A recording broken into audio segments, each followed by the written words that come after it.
The structure surrounding the spinal cord plays an important role in the injuries of the spinal cord, damage to the spinal cord. Spinal cord is situated in the vertebral canal. So this is the vertebral canal formed by the vertebral foramen of the vertebrae, and they are surrounded by the and spinal cord is surrounded by the meninges. So this relationship is very important because any pathology in the surrounding structure can affect the integrity of the spinal roots and the spinal cord. So these are the spinal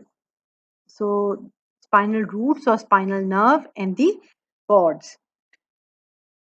It is well protected by these structures. So fracture of any part of the vertebra, herniation of intervertebral disc, osteoarthritis of the joints of vertebra, and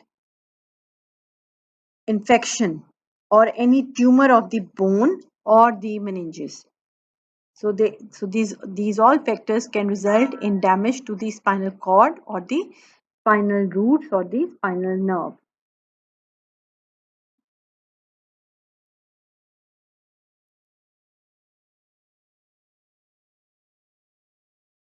So the relationship of spinal segment to the vertebral column is very important because the spinal cord is shorter than the vertebral column in the adults, and the spinal cord segments do not correspond numerically with the vertebrae that lie at the same level.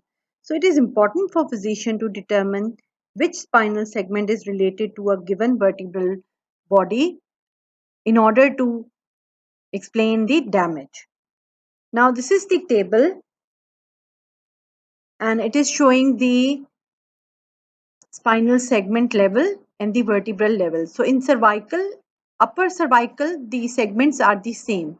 For example, at C2 level, the C2 spinal segment is located at the C2 vertebral level.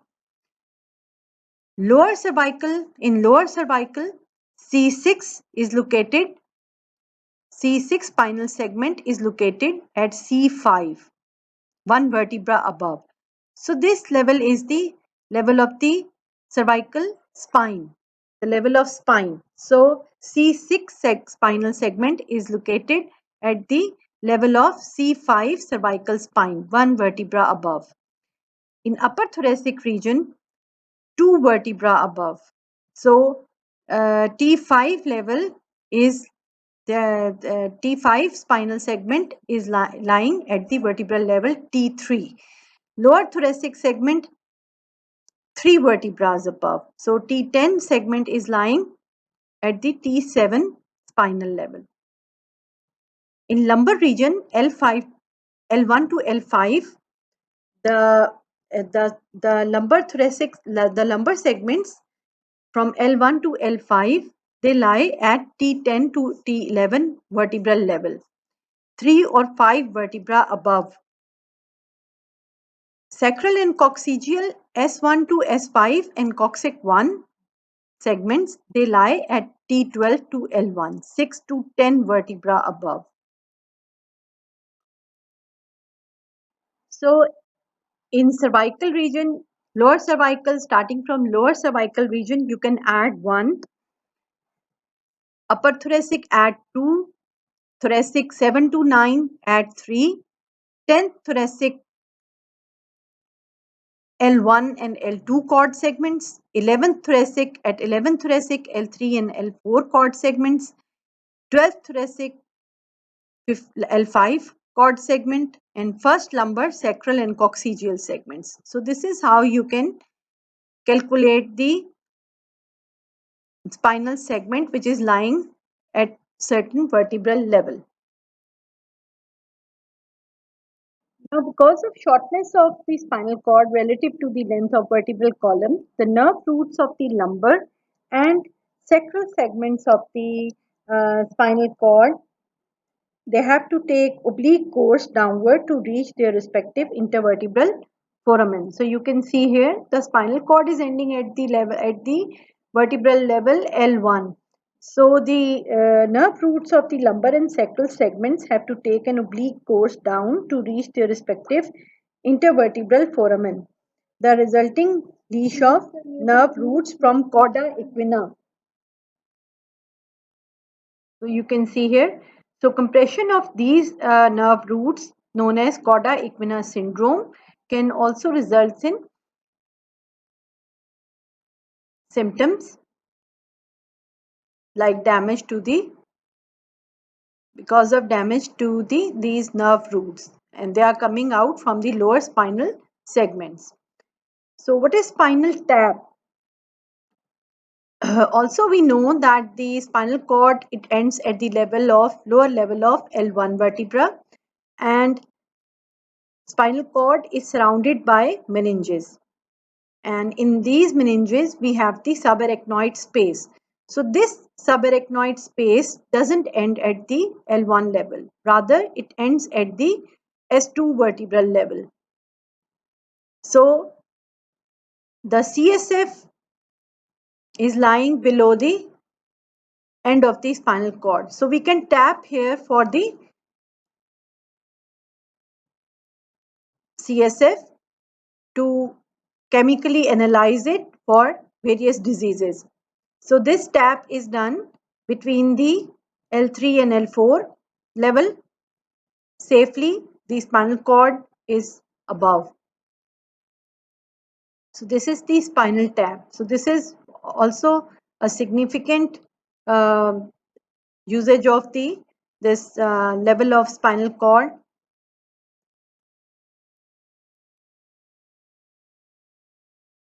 Cauda equina syndrome. Uh, this is a serious neurological condition in which damage to the cauda equina causes loss of function of lumbar plexus. It presents with triad of bilateral sciatica, perineal anesthesia, saddle anesthesia, and bowel or bladder incontinence. So you can see here, these are the cauda equina spinal nerves, and these are compressed by the herniated disc, and due to this various symptoms occur, which include the bladder disturbances, urination different to normal, inability to start, stop, and control urination, loss of normal sensation when urinating, loss of sensation of full bladder. So, saddle numbness means feeling of loss of feeling between the legs. So, here you can see saddle type of numbness, loss of feeling of toilet paper when wiping. Sexual dysfunction, bowel function is affected, and low back pain, leg weakness, or sciatica. So this is the cauda equina. Compression of the nerve roots, spinal nerve roots.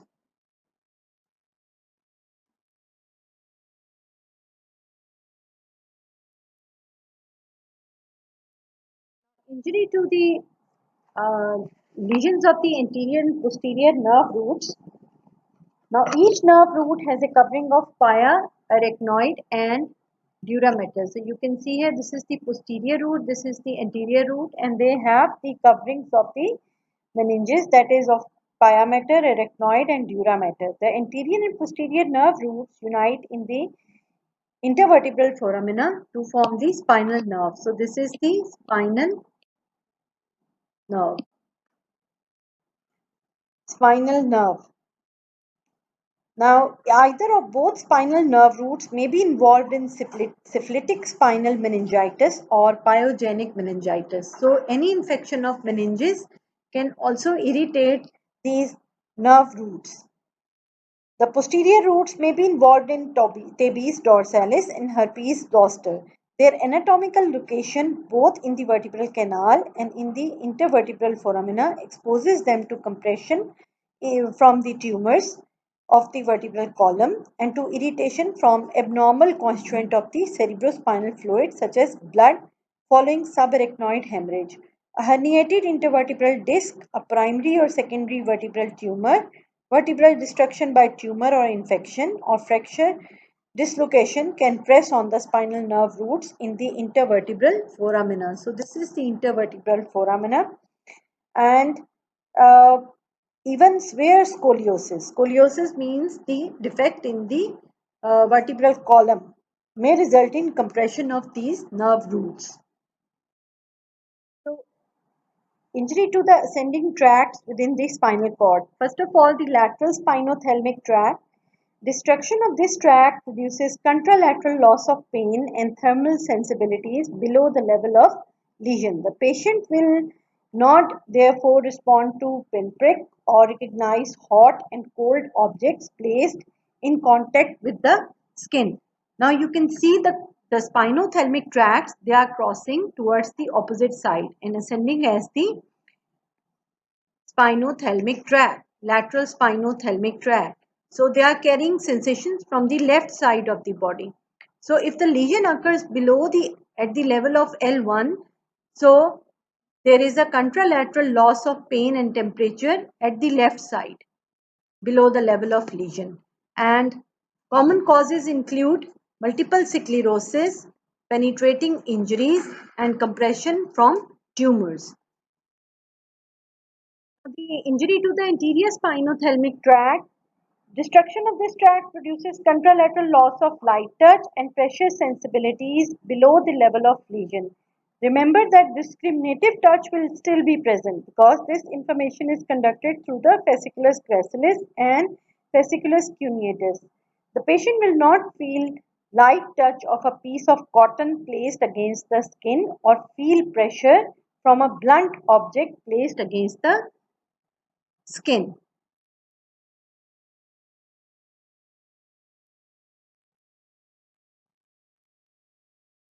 So there will be loss of crude touch sensation below the level of lesion.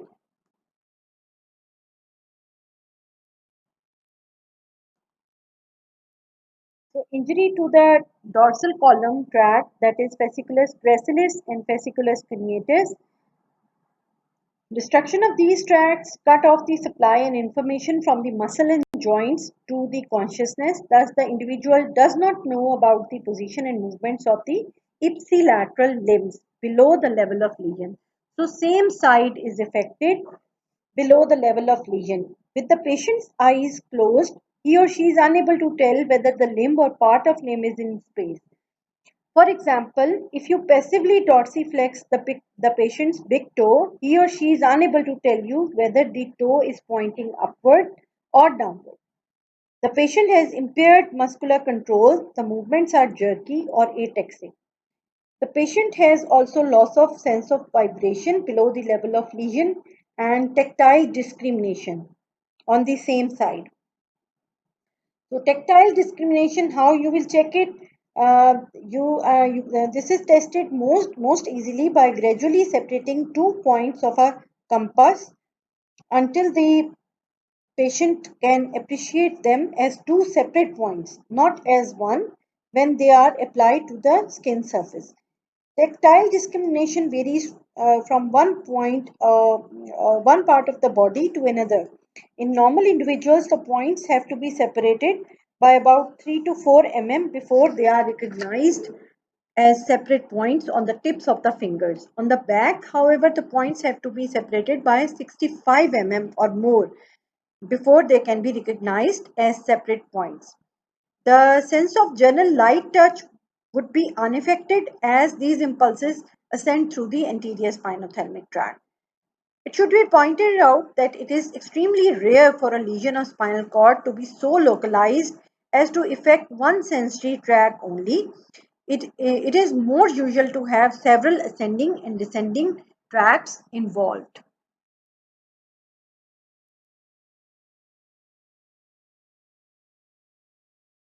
So the visceral and somatic pain. So the somatic pain, the sense organs for somatic pain are naked nerve endings. The initial sharp pain is transmitted by the fast conducting fibers and the more prolonged burning pain travels in the slow conducting nerve fibers.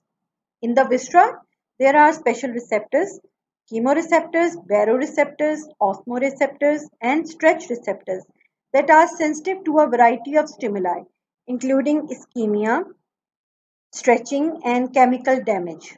Afferent fibers from the visceral receptors reach the central nervous system via the sympathetic and parasympathetic parts of the autonomic nervous system. Once within the central nervous system, the pain impulses travel by the same ascending tracts as the somatic pain and ultimately reach the post-central gyrus. Visceral pain is poorly localized and often associated with salivation, nausea, vomiting, tachycardia, sweating, and sweating. Visceral pain may be referred from organ involved to a distant area of the body. This is known as referred pain.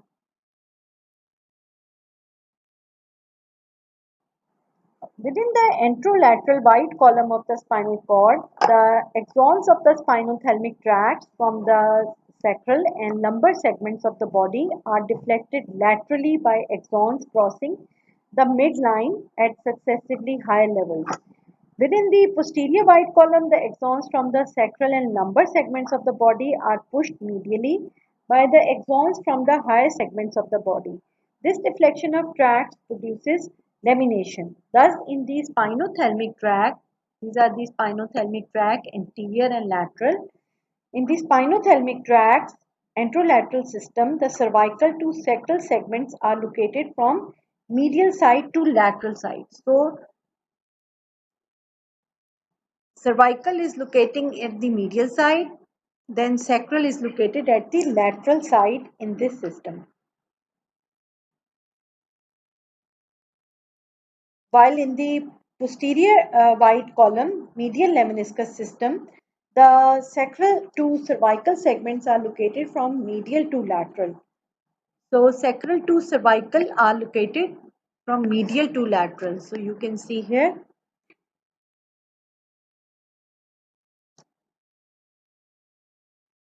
This detailed information is of practical value in patients in whom there is external pressure exerted on the spinal cord in the region of spinothalamic tracts. It explains, for example, why patient will experience a loss of pain and temperature sensations first in the sacral dermatomes of the body, and if pressure increases in the other higher segmental dermatomes of the body. Tabes dorsalis. So, dorsalis is caused by syphilis. The organism causes a selective destruction of nerve fibers at a point of entrance of posterior root into the spinal cord, especially in the lower thoracic and lumbosacral regions. Now, the signs and symptoms which are present are these stabbing pains in the lower limbs, which may be severe, paresthesia with numbness in the lower limbs, hypersensitivity of skin to touch, heat, and cold, loss of sensation in the skin of parts of trunks and lower limbs, loss of awareness that urinary bladder is full. Loss of appreciation of posture or passive movements of the limbs, especially the legs. Loss of deep pain sensation, such as when the muscles are forcibly compressed or when the tendo achilles is compressed between the finger and thumb. Loss of pain sensation in the skin in the areas of body, such as the side of the nose or the medial border of the forearm, the thoracic wall between the nipples, or the lateral border of the leg. Ataxia of the lower limbs as a result of loss of proprioceptive sensibility. Now, in the dark or if the eyes are closed, the ataxia becomes worse and the person may fall. Hypotonia as the result of less loss of proprioceptive information that arises from the muscles and joints. Loss of tendon reflexes owing to degeneration of the afferent fibers component of the reflex arc.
So the upper motor neurons and lower motor neurons. So lower motor neuron lesions, trauma, infection, vascular disorders, degenerative diseases, neoplasms may all they produce a lesion of the lower motor neuron by destroying the cell bodies in the anterior gray column or its axons in the anterior root of the spinal nerve.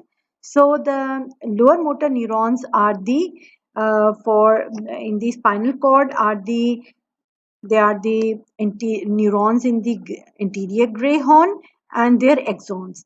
And for the cranial nerves, the lower motor neurons are their nuclei in the brainstem and the cranial nerves coming out from them. So these are the lower motor neurons. While the upper motor neurons are these are the neurons located in the motor cortex. So and their peripheral fibers which are going towards the lower centers, that is the brainstem and the spinal cord. So if any lesion occurs in this nucleus, that is in the motor cortex or in their fibers, this is the upper motor neuron lesion. And if any lesion occur in the nuclei which are located in the anterior gray horn of the spinal cord in case of the spinal nerves, and in case of cranial nerves in the brainstem, the cranial nerve nuclei and their peripheral fibers. So these are known as lower motor neuron lesion. So what is the difference between upper motor neuron lesion and the lower motor neuron lesion? So in upper motor neuron lesion, the type of paralysis is spastic paralysis, paresis, while in lower motor syndrome, there is flaccid paralysis. Paresis means weakness, paralysis means complete loss of movement. So in lower motor neuron, there is flaccid paralysis, means there is no tone in the limb or the muscle, while spastic paralysis means the muscle is stiff or the limb is stiff and there is weakness of the movement. Number two is atrophy. No atrophy of the muscle seen, and in lower motor neurons, where atrophy is there. So the deep tendon reflexes they are increased, while in lower motor neuron lesion they are absent. Pathological reflex, positive Babinski sign, and it is absent in the lower motor neuron syndrome. Superficial reflexes are absent in the upper motor neuron lesion while they are present in the lower motor neuron lesion. And fasciculation and fibrillation in muscles absent, and they could be present in lower motor neuron lesions.